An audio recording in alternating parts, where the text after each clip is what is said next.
Hello साथीहरु, आज मेरो भ्लगको दोस्रो दिन। आज म चाहिँ मम्मी र म भएर कोलपुरतिर जाँदैछौँ। यसो कोलपुरतिर जाँदै गर्दा मैले भिडियो बनाएको। म मम्मी चाहिँ घरबाट निस्किसक्यौँ।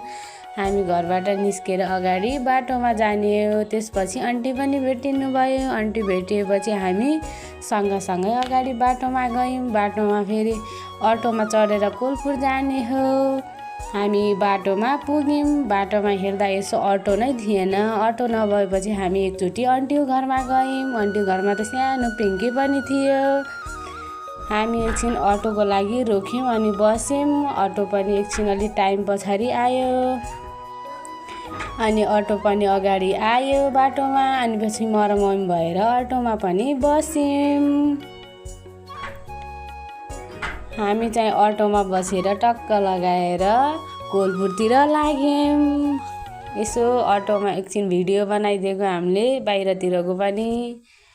मम्मी म भएर अब कोलपुरतिर जान्छौँ। यसो बाहिरको भ्यूहरू पनि देखाइदिएको बेला बेला।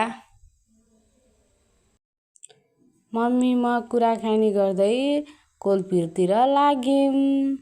एकछिन एउटा अङ्कललाई लिन भनेर हामी तल डिग्गे स्कुल नजिक गयौँ। अनि जान त हामी माथिदेखि नै हो, तर एकछिन त्यहाँ एउटा अङ्कल हुनुहुँदो रहेछ। त्यो अङ्कललाई लिनको लागि डिग्गाको चौर नजिक पुग्यौँ। चौर नजिक गए बेला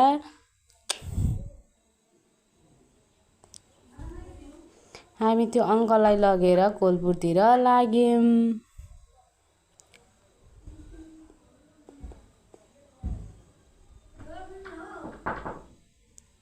बाहिरतिर यसो भिडियो बनाउँदै थिएँ। गहुँ पाकेर पयालै भइसकेको थियो। अब त गहुँ काट्न पनि सुरु हुन लागिसक्यो। हामी पुलचुक तरेर पारीतिर गयौँ।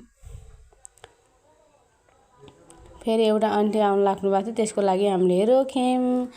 2-3वटा अङ्कलहरू पनि हुनुहुन्थ्यो। हामी एकछिन रोकियौँ। त्यसपछि आन्टी पनि अटोमा बस्नुभयो। हामी कोलपुरतिर लाग्यौँ। बाहिर गहुँहरू पयालै पाकेर पयालै भइसकेका थिए। मम्मी चाहिँ निद्रा लाग्यो भनेर बस्नु भएको थियो। मैले अगाडितिर भिडियो बनाउँदै भने अब त कोलपुर आइपुग्यौँ हामी।